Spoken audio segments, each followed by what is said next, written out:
Welcome to Renegade Thinkers Unite, a show that will help you transform your marketing from mere messaging to programs that break the rules and make a difference.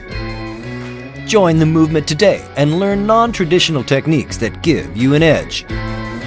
Now, here's your Chief Marketing Renegade, Drew Nizer. We spend a lot of time on Renegade Thinkers Unite talking about brand reinvention, which shouldn't be all that surprising because that's the biggest and often most interesting challenges CMO face. But what about personal reinvention? Can you marketers out there reinvent yourself? Should you? Do you need to? I have seen many cases where this is a critical issue, particularly for more experienced marketers who, by virtue of their age, or said, well, they're too old to be digitally savvy. And so they need to be thinking about reinventing their brand. So the good news is my guest today is Dorie Clark, who the New York Times described as an expert in self-reinvention and helping others make changes in their lives. So Dorie and I share a connection to my alma mater, Duke, since she's an adjunct professor at the Fuqua School of Business. And I think that's actually how we came across each other a couple of years ago.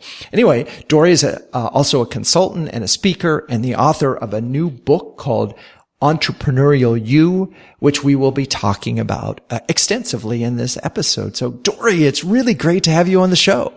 I am so glad to be talking with you, Drew. Thanks for having me. My pleasure. So, congrats on the new book. I really enjoyed it. I have to say, and this is from a person who doesn't like reading business books. I mean, there are people, who really do that and make a habit of it. I was listening to a podcast this morning and the guy said, I read 52 books this year.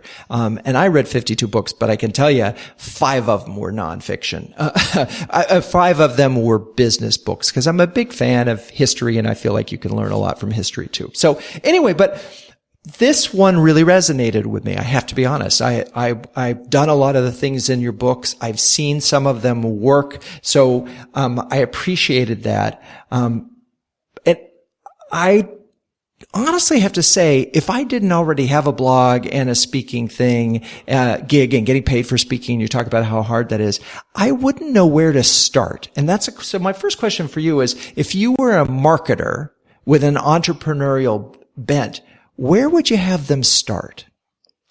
Yeah, well, I think, Drew, that the answer really does lie in content creation. You're mentioning your blog as kind of a starting point. I mean, that's something that for almost everyone, we begin by doing it for free. I mean, maybe eventually people would get paid for blogging, and certainly if you have a super successful blog, people can get advertising or sponsorship or whatever, but that's a tiny fraction of the percentage of people who do it.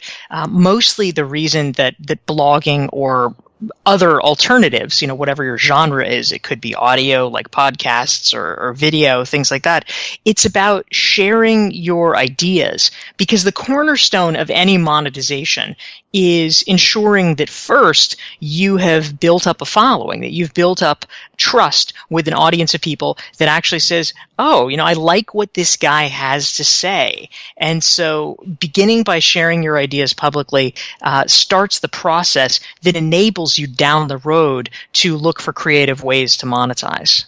So we could start with writing as a good place to start. There's very little barriers to entry. It's really damn easy to set up a blog these days. But there are so many blogs. And I mean, I started blogging in 2007. It's 2017. How do you create a blog today, particularly if you say you're a CMO or an aspiring senior marketer that will cut through at all? Yeah, it's an important question, because I think a lot of people who may be in the early stages today look back and they say, oh, well, if I had started in 2007, then great, it was open terrain then, but now it's gotten filled out, it's gotten crowded. But let me share 2 thoughts. The first one is, this actually is a statistic that comes from the world of podcasting, but it is very relevant to blogs as well.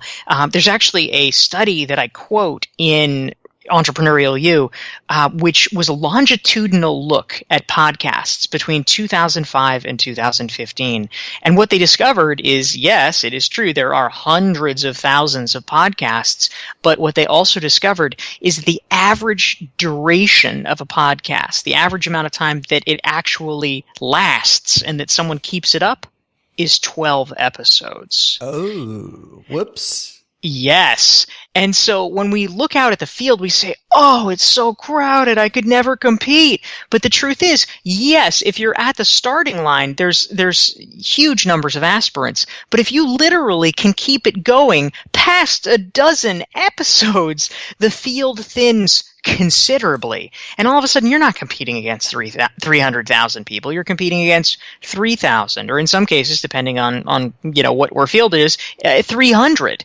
And so in many ways, it is a persistence game. It is a longevity game. That is the first and most important point to keep in mind. The second thing that I'll just mention briefly is that it's absolutely true that in the early days of any content creation that you're doing, podcasts, blogs, whatever it is, you're not going to have an overnight success. You're not going to have, millions of readers, but it's really important to think about the interim metrics. And what I mean by that is that you won't be successful if the only thing you're looking for is wide scale. However, a blog could be incredibly successful for you, even if you have 100 readers or 50 readers, if you write a post and it enables you to close a deal. And so in the early days, understanding how your content creation factors into your sales process and aligning those very closely, saying, oh, I'm going to write this post that lays out the answer to my ideal client's problems, and then being able to share that in a targeted fashion with them often helps expedite the decision-making process when someone is saying, oh, well, which company should I be going with?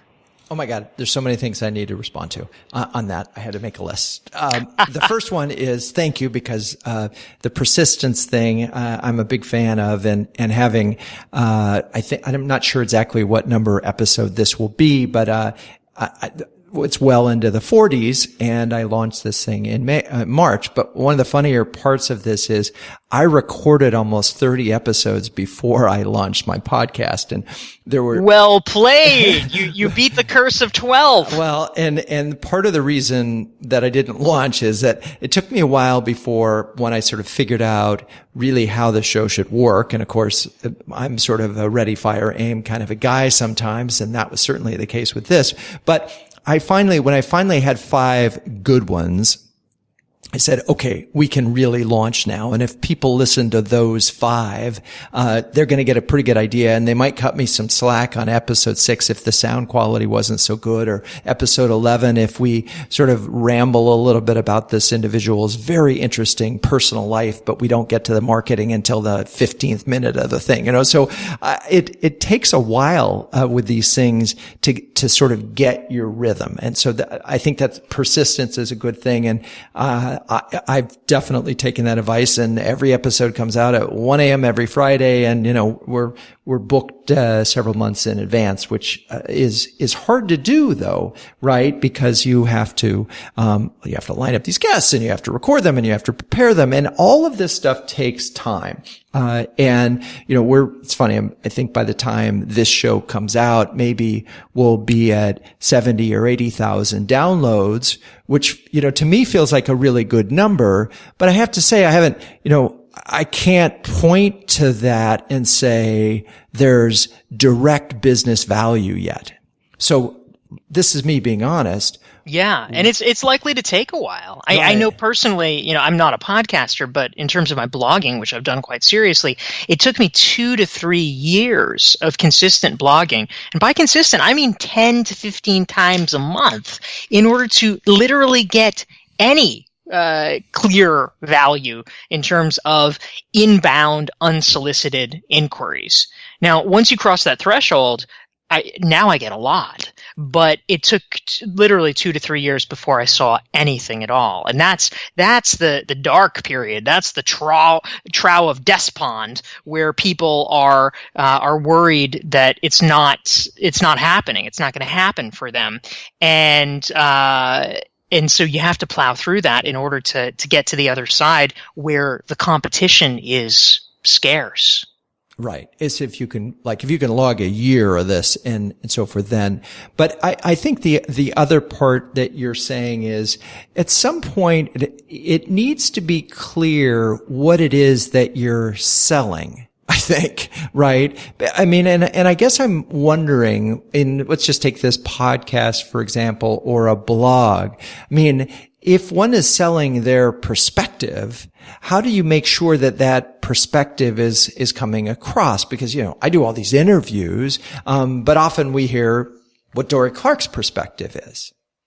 Yeah, that's the interesting question is, essentially what can you do to establish yourself as an expert rather than just the interlocutor? Mm-hmm. And, I have a couple thoughts on this. The first one is that actually you would be surprised how much credit you get for being the convener.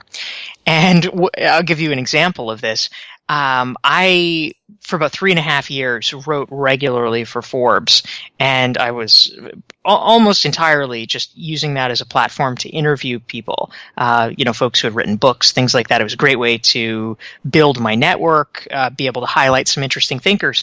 And so one of the posts that I did, there was a woman named Amanda Satilli who wrote a book about business agility.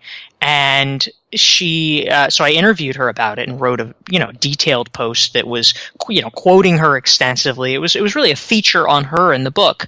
And so several years later, I get out of the blue an inquiry from a company in Australia, and they said, we read your article about strategic agility. We'd like to bring you to Australia to speak about it. Now, I am not one to turn down a speaking engagement, but I know exactly zero about strategic agility. The entire sum total of my knowledge was this interview with Amanda Satilli. So I tried to be gracious and suggest to them that instead she would really be the person that they should talk to. And indeed, they ended up bringing her over, hiring her, etc.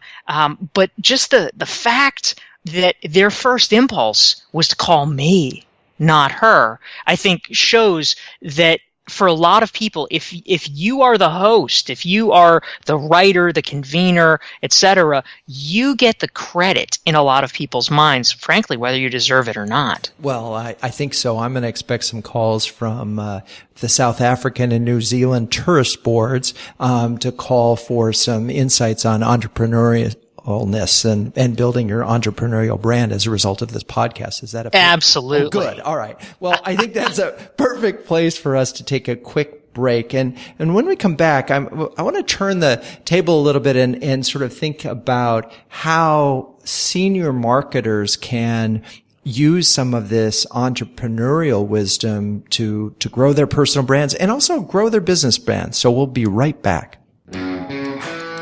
Renegade Thinkers Unite is brought to you by Social Media Explorer, the website that explores the world of social media from the inside out.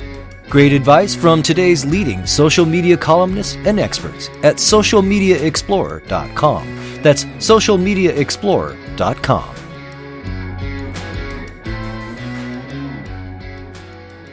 Okay, we're back. My guest today is Dorie Clark, the amazing Dorie Clark, who seems to know everybody in the world. And I have to tell you this funny story. So I reached out to Dorie, I think, when I wrote my book and noticed a Duke connection, and I think we connected on Twitter. And then next thing you know, Dorie invites me to this little 6-person cocktail hour. And the other 4 people besides Dorie and myself were amazingly interesting and fascinating people. And I want to ask you about that aspect of your personal brand. I mean, that's an amazing thing that you do, bringing people together.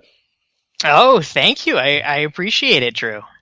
So that sort of speaks to me a little bit about your personal brand and how you operate. I mean, you really are a connector of people. Well, one of the things that I've studied over the past number of years, especially with my book Stand Out, was the question of how do you become a recognized expert in your field? And what I came to discover through my research is that fundamentally there are three key pieces that you have to keep your eyes on. One is content creation, which we've just been talking about. The other is social proof, meaning what is your perceived level of credibility? What affiliations do you have that give people confidence in you and in your ideas? And then the third is your network. And your network is critical for a whole host of reasons. I mean, one is that they're the people who can speak to you honestly, who can tell you what's a good idea, what's not a good idea.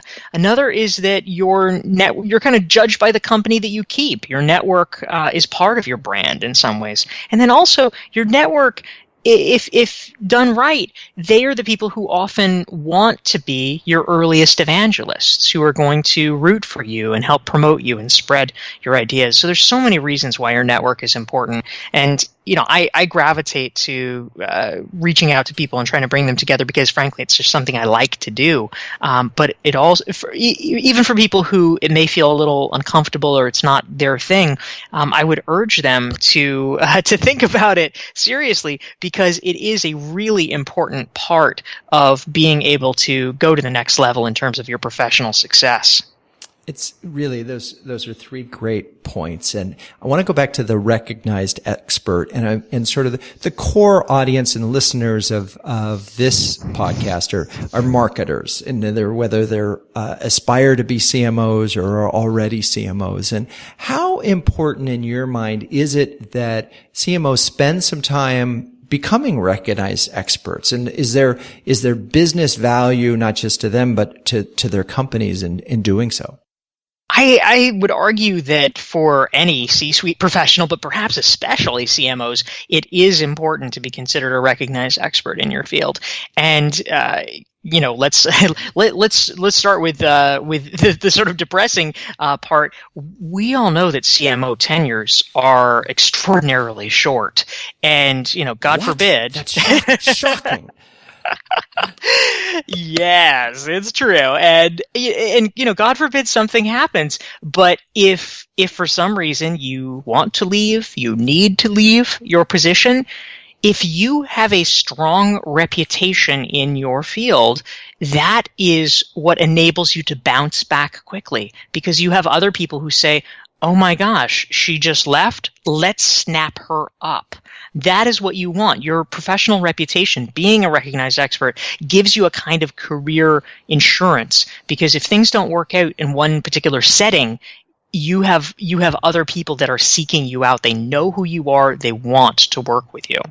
Okay, so I want to be, I'm a CMO or an aspiring CMO, and I want to be a recognized expert in my area. What are some of the things that I can do to do that, and build that brand and make sure that it's also sort of not so self-serving that it's, that the company doesn't get any value out of it. Yeah, absolutely. There's a whole host of different things that you can do. I mean, we were talking about content creation, of course. It's writing widely, blogging, podcasts, whatever. That's a big part of it. Speaking is a part of content creation. Certainly, it would be applying to speak or being invited to speak at conferences, giving presentations. That's a great thing for your company, of course, as well, because you can be highlighting what your team has been doing and your company's successes. In terms of social proof, being a leader of professional associations is a big part of that. Certainly, that helps your network as well. But being the president of XYZ or on the board of ABC, that enables you to appear different in the eyes of other people. They say, oh, she's respected enough by her peers that they chose her to do that. That has a big impact. So, just things like that, choosing to take on leadership roles, choosing to take on roles that make you visible, that can be powerful. It's funny. I think there's some side benefits in this too. I mean, in the content creation, I always, say this is not my expression, but you don't understand something until you've written it down. and can articulate it well. And there's nothing like writing something up to get a firm point of view and figure out where you stand. So there's tremendous amount of learning that comes as a result of this all this content creation that you're talking about that can really help a CMO. And it's funny, a lot of times when I'm talking to the CMOs, they say, well, I just don't have the time to do this. And how do you feel about the ghostwriters doing this kind of work for CMOs? Yeah, I don't have a philosophical problem with it. I mean, certainly ghostwriters have been operating for a long time. Any time in the past 30 years that you've seen a best-selling book by XYZ sports player, I mean, almost always they had a friend help. And thank goodness, by the way. Yes, exactly. So, nowadays it's really just, sort of the trickling down of that. Because, it used to be that unless you were a celebrity, you didn't even have a lot of opportunities to be doing writing. Or the people that did have the opportunities were often trained professional journalists.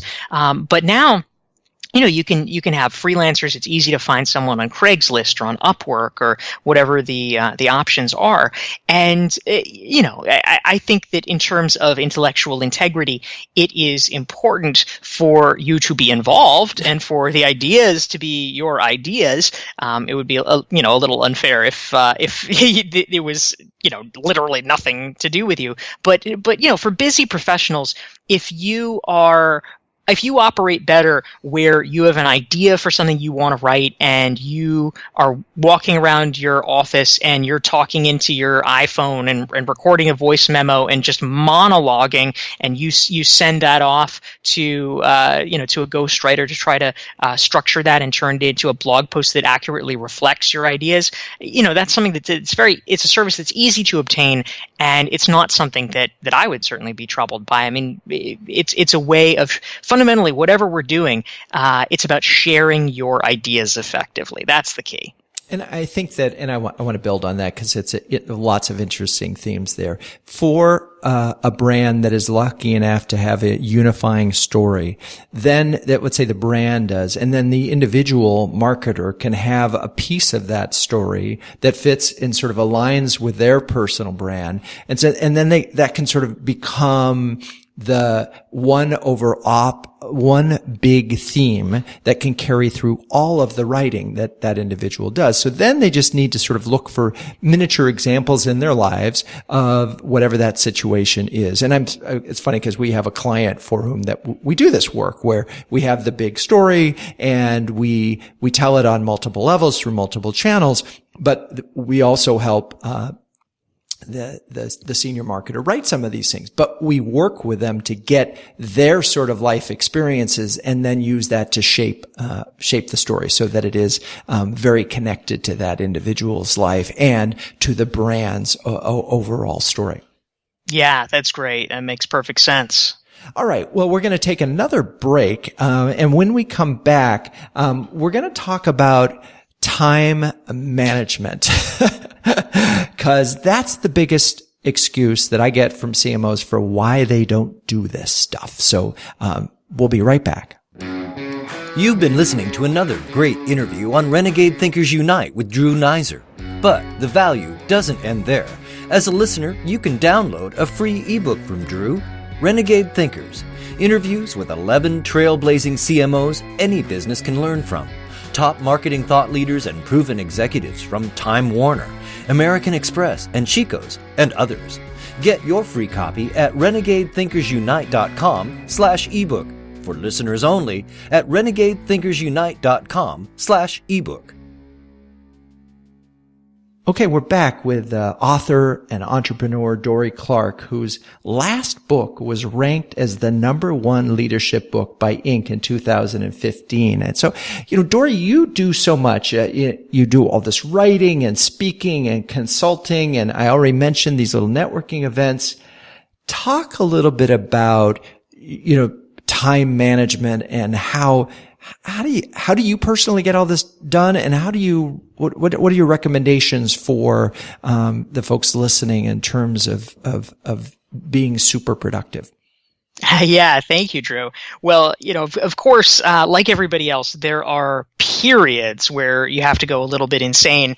And so as we were discussing before we started recording, I am in the promotional blitz right now for my new book, Entrepreneurial You. And so as a result, I am doing podcasts until 10 o'clock tonight because I needed to hit the Australian podcast circuit. So occasionally you just need to do things that are ridiculous in order to be productive. But of course, that's not sustainable to do every night. So on an ongoing basis, there's a lot of strategies that I follow. This is certainly something that I have thought about a lot. I actually offer an online course called Be More Productive. And one of my favorite tips from that, one of my favorite methodologies that I use is actually inspired by an essay that Paul Graham, who is the co-founder of, or the founder of Y Combinator, which is an influential incubator in Silicon Valley, has come up with. His essay was called Manager's Schedule, Maker's Schedule. And it basically divides the world of work into two different types of things. Managerial work, which is where you have these sort of short staccato meetings. Your job is just to kind of keep the ball moving forward, oversee projects, talk to people, et cetera, et cetera. And then there's maker's work. And in the case of Silicon Valley, of course, that's usually computer programmers. But for any of us, it could be the time that you need to work on a book, or the time you need to really make headway on a proposal or a report that you have to do that just takes a while. And the challenge that he articulated, which I think is spot on, is that it is extraordinarily hard to mix managerial work with maker work. If you're really trying to go deep and produce something thoughtful and creative, if you're being interrupted every hour on the hour, it's time for the next conference call, you lose your momentum, you can't focus, you can't get it done, and it just ruins everything. And so as a consequence, what I have tried to do with my days, and this sort of goes to pieces a little bit when I'm in book launch mode, but for the majority of my time, what I stick to very effectively is having dedicated manager days and maker days. And so I will just load up all of my managerial tasks, all of my conference calls, all of my podcast interviews. In fact, today I literally have 10 of them, and I'll do them back to back. But the reason I do is that it allows me to have other days that have literally nothing on the calendar. And with that free time, I can immerse myself in long-form creative projects that actually help me move the needle.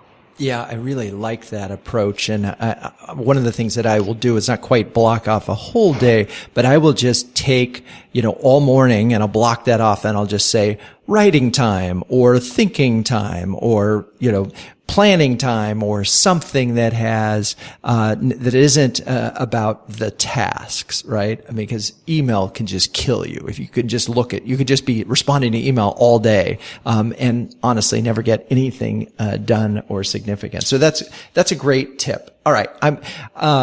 I want to reverse the perspective a bit. We've been talking about entrepreneurs and building the Entrepreneurial You, because that's about your book. But I'm wondering, are there some things here that big brands could, learn from in terms of how they go to market? Yeah, absolutely. When it comes to strategies that big brands can adopt, I think that overall embracing the entrepreneurial mindset can be quite valuable. Let me give one example. So there is a gentleman who, at least among podcasters, is widely known, although maybe not to the general public. His name is John Lee Dumas, and he runs what is considered, at least financially, to be the most successful podcast out there. It's called Entrepreneur on Fire, and he brings in now.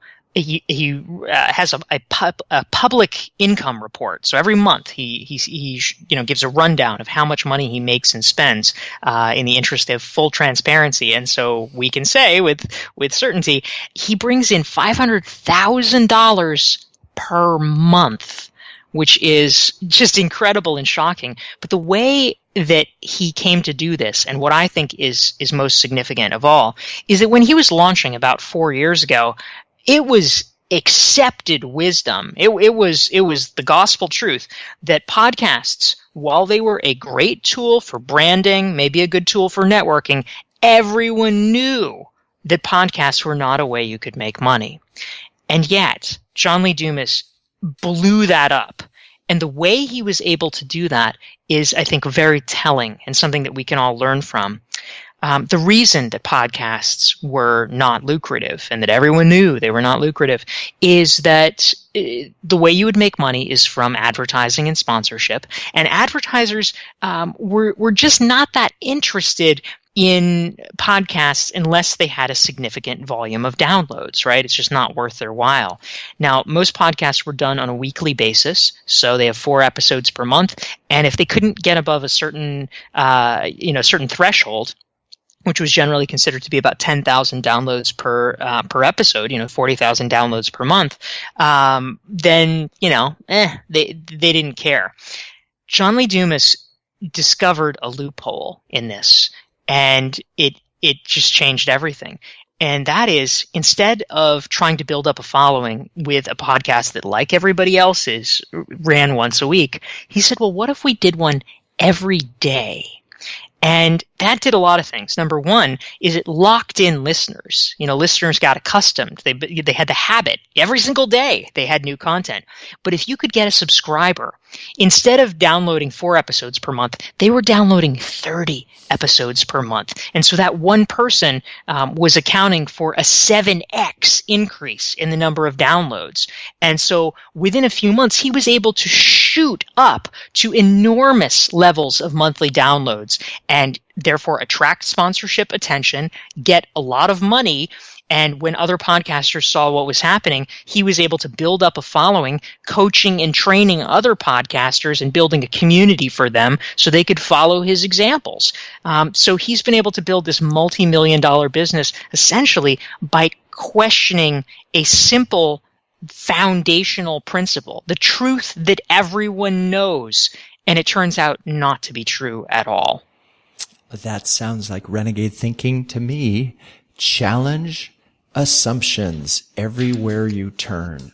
So true. It's amazing. And those numbers are instructive to me. I am not going to record 5 days a week, however. But it's funny. I talked to a number of my fellow friends at podcasters, and right now we're humming along at about 10,000 a month, which again, depending on your target audience, there are a lot of podcasters out there that would be thrilled with that kind of a number. So you really have to, I think, understand what it is, why you're doing these things, right? It's really important because, as you said earlier on, it's not about the numbers. All right. I'm curious if you think there are some big brands out there that are acting entrepreneurial and could offer some lessons to this. I know that all the examples in your book are about entrepreneurs, but I'm just curious if there's some brands out there that you say, oh my God, those guys really are, they're killing it. And they're acting like entrepreneurs all the time. Yeah, that's a great question. I think that when I have to confess that I'm not the closest observer of the Fortune 500 branding strategies. My lens has been trained as of late toward more startups and individual entrepreneurs, but there's certainly very translatable and transportable lessons. So I'll actually just mention one example of something that I think is intriguing that we can all apply and learn from. I went to the TED conference earlier this year in Vancouver, and one of the things that TED is known for is they have this thing called the gift cave. And the gift cave is, all these generally like very wealthy, successful people line up and go nuts because they get these free gifts that they get to bring home. And in fact, sometimes the gifts are so elaborate that they actually have a UPS station right outside so that you can take all of these gifts and immediately ship them home because they're too much to carry. But one of the things that they gave away at the TED Gift Cave, which I picked up and have been using, is Allbirds sneakers. They are a kind of I wool. love Allbirds. Yes. I wear them all the time. They have the coolest box ever. Yes, so you are on the pulse here. For folks who don't know, they are wool sneakers, which sounds totally uncomfortable, but surprisingly is not. They're very soft. Amazing. From New Zealand, and they are a startup themselves. They've received venture funding.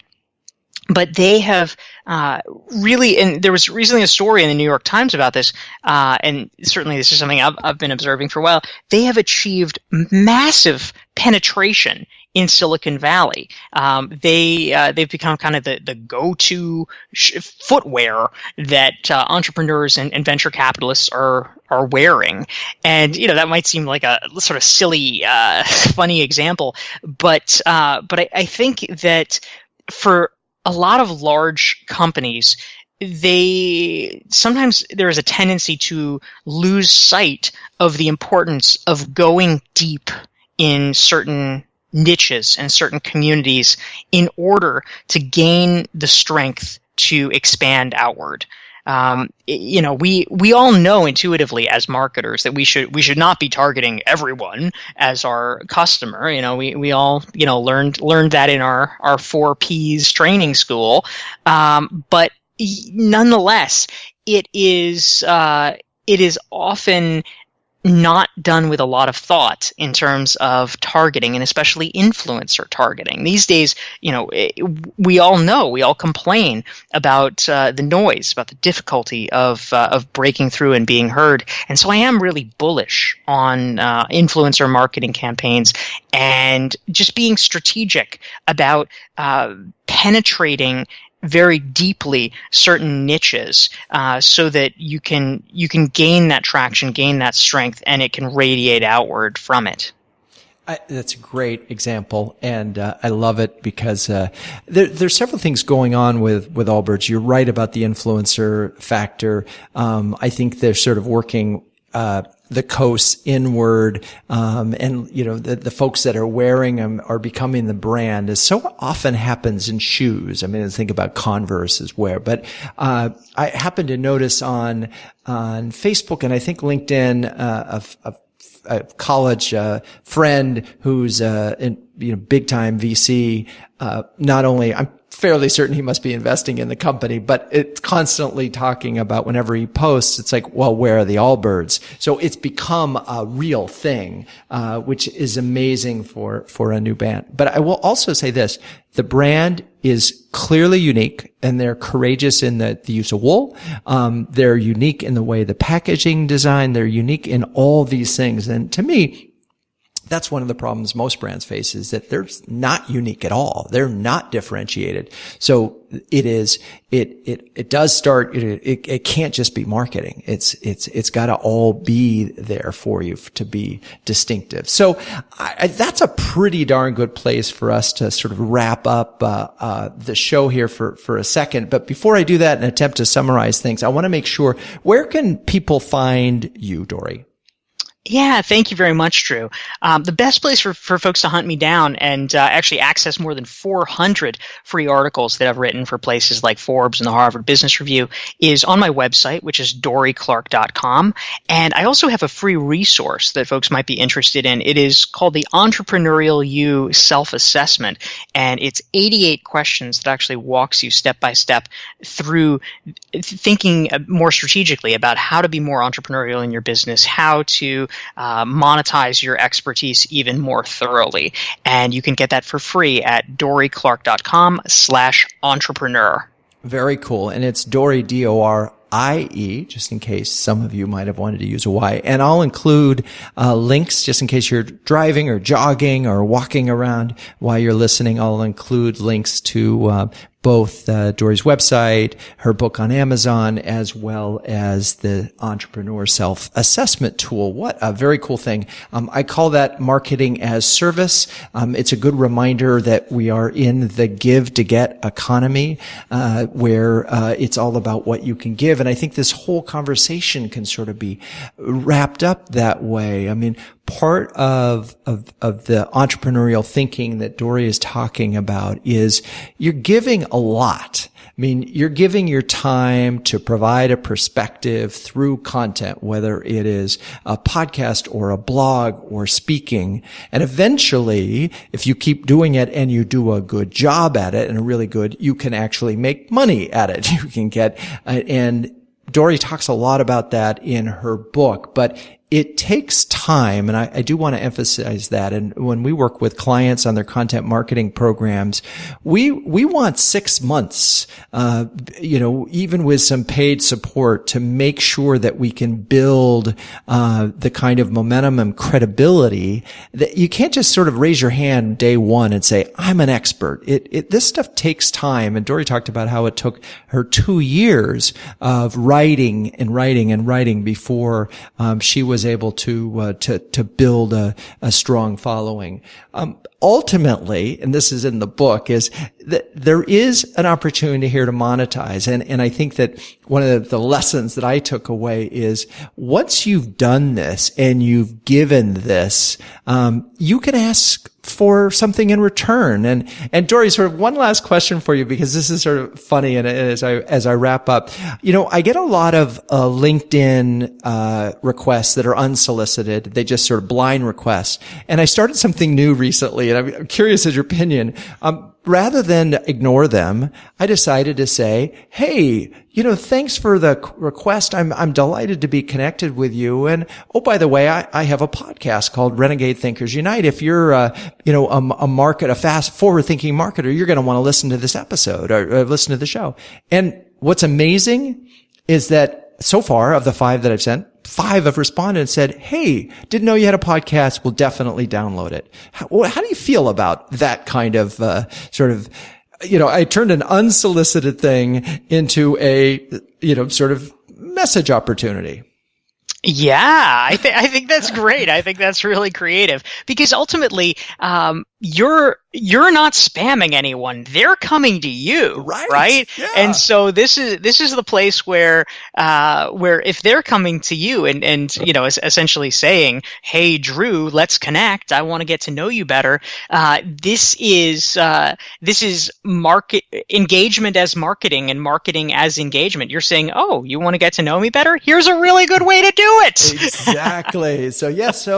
Anyway, I'll keep you posted on that one. So, Dorie, thank you so much for being on the show. You're just such an inspirational ball of energy. I encourage folks to go ahead and buy Entrepreneurial You, particularly if you are thinking about being an entrepreneur or just thinking like an entrepreneur. And I think that's so important in business today. But one last thing, which is if you've enjoyed this episode, I would be super grateful if you could subscribe to the show on your favorite channel, podcast channel, iTunes, iHeartRadio, Stitcher, Overcast, and write a review. Tell me what you think of what Dorie had to say. And then share it with a friend. So, anyway, until next time, keep those renegade thinking caps on and strong.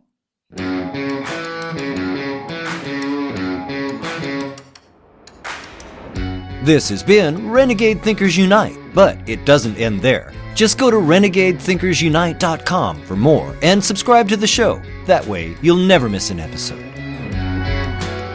We'll talk with you next time on Renegade Thinkers Unite.